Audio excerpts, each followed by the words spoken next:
Мы приветствуем вас. И сегодня уже 18-й день нашего адвент-календаря. Приветствуем вас. У нас осталось совсем мало времени, и мы не могли упустить такую важную тему, важную в духовном мире, важную в отношениях между нами. Это тема прощения. Прощение – это наш выбор, это наш духовный выбор. Можно много рассуждать о прощении, говорить о том, нужно это, не нужно, нужно общаться после прощения, не общаться, как прощать, и находить всякие техники, прощать годами, идти к прощению, искать пути для прощения. Но мы определяем прощение как духовный выбор каждого человека. В первую очередь он духовный. И прощение, оно никогда не приходит само собой. Это как любовь, это решение. Да, как любовь это решение, так и прощение это тоже решение. Наше личное решение. Простить нужно не только, когда меня об этом просят. Прощение, когда нам говорят «прости меня», а прощение – это когда мы принимаем решение единолично простить человека. Эта инициатива может исходить исключительно от нас и даже не зависит от нашего обидчика. Прощение – это требование Бога для того, чтобы войти в Царство Небесное. Мы видим, что написано в Библии, Матфея 6 глава, 15 стих. «А если вы не будете прощать людям согрешения их, то и Отец ваш не простит вам согрешений ваших». Прощение – это односторонний акт. Хотелось бы, конечно, чтобы так не было. Хотелось бы, чтобы Бог сказал нам: вы простите тогда, когда ваш обидчик попросит у нас прощения. Но нет, Библия говорит о том, что когда вы стоите в молитве, то вы прощаете. Вы не можете приходить ко мне, мое присутствие, если вы имеете на кого-то обиду. Потому что если вы имеете что-то на кого-то, то прощайте, потому что Отец Небесный тоже прощает вам ваши согрешения. И прощение, оно зависит исключительно от нас. Условия вхождения в Царство Небесное. Первое – это если мы признаем Иисуса своим личным Спасителем. И Бог ставит нам такое, казалось бы, незаметное второе условие, что если вы не простите другого человека, то я не смогу вас Да, простить. то и Бог он не сможет простить. И мы редко говорим на эту тему, мы редко слышим об этом, может быть, в своих церквях, потому что это звучит слишком категорично, слишком радикально, наверное. Но так написано в Слове Божьем, что мы должны прощать других людей, чтобы мы имели доступ в Царство Небесное. И без прощения, просто как заметка такая, без прощения нет отношений. Да, без прощения не может быть отношений с людьми. Особенно если мы находимся в семье, прощение нам абсолютно необходимо. Прощение, оно зависит исключительно от нас. Где-то силой воли, где-то через работу Святого Духа в нас. Но это возможно сделать. Это все в наших силах. Написано в Псалме 129. Но у тебя прощение, да благоговеют перед тобою. То есть прощение находится у Бога. По сути дела, у нас и есть силы простить, и нет сил простить. А иногда мы прощаем, но не можем забыть. Это значит, что мы не простили. Простить – это значит забыть. Мы знаем, что в Библии написано, когда Бог прощает, Он закидывает, Он забрасывает наши грехи, наши согрешения за свой хребет, чтобы не видеть. Он не видит больше их, Он забывает, Он прощает и забывает. Иди, говорит, и вперед, и не греши. Иди и не греши, и я не осудил тебя. Он говорит людям, которых прощает. Да, Бог прощает и не вспоминает, написано. Во Второзаконии написано, что прощение же состоит в том, чтобы всякий взаимодавец, который дал взаймы ближнему своему, простил долг и не взыскивал с ближнего своего или с брата своего, ибо провозглашено прощение ради Господа, Бога твоего. То есть, когда мы прощаем человека, мы больше не взыскиваем друг с друга. Мы забываем о том, что он наш должник, что он в чем-то виноват. В семейной жизни бывают такие ситуации, когда жена говорит или муж: да я простил. Но не всегда в моменты ссор или конфликтов, или каких-то сложных ситуаций будут вспоминать, будут друг другу подсовывать вот это чувство вины и напоминать о том, что было. Настоящее прощение, оно подразумевает то, что мы больше берем на себя ответственность, никогда не вспоминать друг другу грехи и недостатки, какие-то неправильные отношения к нам. Настоящее прощение, оно забывает то, что было. Но будьте друг к другу добры, сострадательны. Прощайте друг друга, как и Бог во Христе простил нас. Вы заметили, что в Библии очень много мест о прощении, даже в Ветхом Завете. А если мы видим в Библии чего-то очень много, значит, это немаловажный акт. Прощение – это очень важный акт в нашей жизни. И вообще отношение Бога с человеком и вся цепочка искупления от Адама до Иисуса Христа, она построена на идее прощения. Она построена на том, что кто-то что-то делает не так, а другой покрывает это и приносит в это жертву. Жертву крови, или как раньше еврейский народ приносил жертву животных. Нам всем нужно прощение, без исключения. И в прощении нет вообще никакой справедливости. И сам по себе акт прощения – это не восстановление справедливости. Наоборот, прощая человека, покрывая его, мы принимаем его такой, как есть, и мы просто говорим: я ничего не имею против тебя, хотя по закону я мог бы иметь. Но прощение говорит о том, что, с одной стороны, можно сказать, что это несправедливость восторжествовала, но это правильная несправедливость, это духовная как бы несправедливость. Потому что то, что Христос нас простил и умер за нас, это супер несправедливо. Знаете, это как заключенный, это как арестованный и заключенный под стражу в тюрьму человек. И вдруг ему открывают ворота, ему открывают все клетки. Выходи, выходи.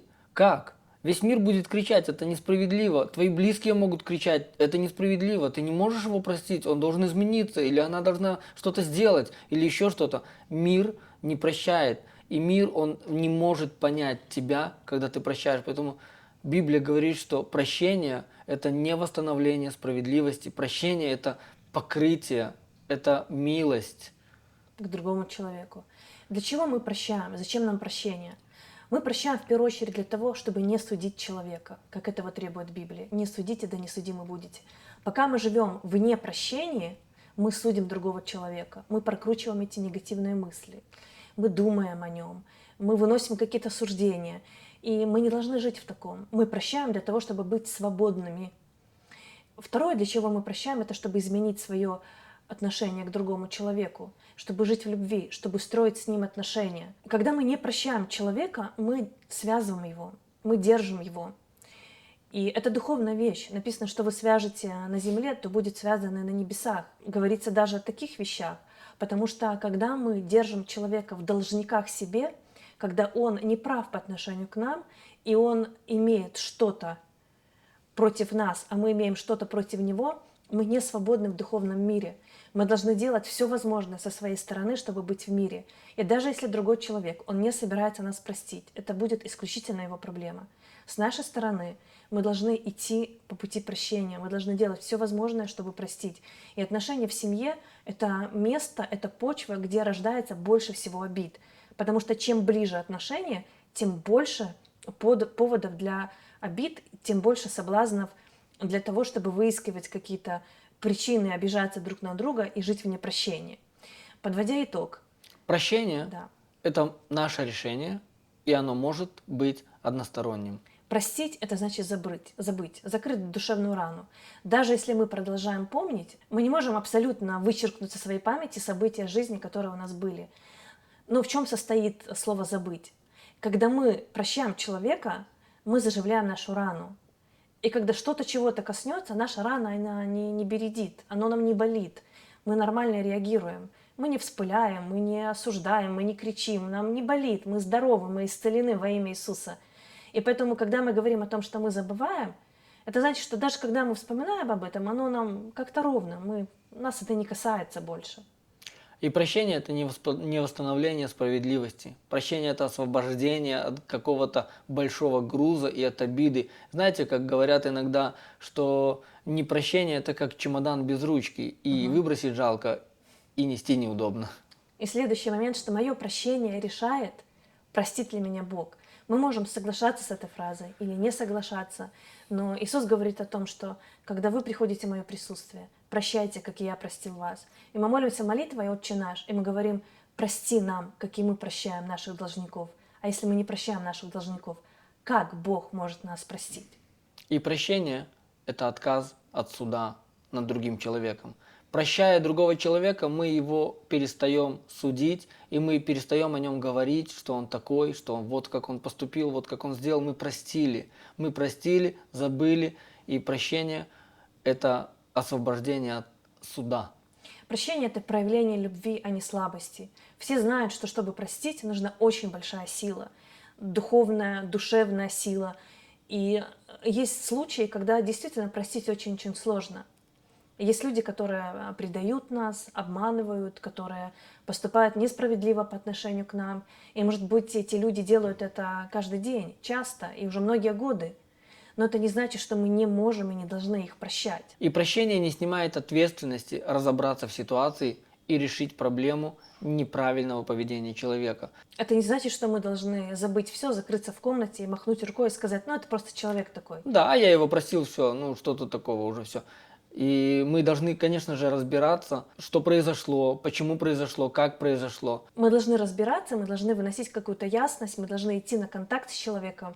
По-другому говоря, мы должны приходить в свет, мы должны признаваться друг перед другом, выносить какие-то вещи на свет, обсуждать их, если это возможно, если человек нас слышит, если человек готов обсуждать. То есть простить это не значит, что мы должны закрыться от человека и единолично себе в комнате сказать, да, я его простил, там, Бог с ним. Нет, по возможности мы должны, особенно если мы в близких отношениях с человеком, с нашим мужем, написано, что солнце ваше не зайдет во гневе вашем.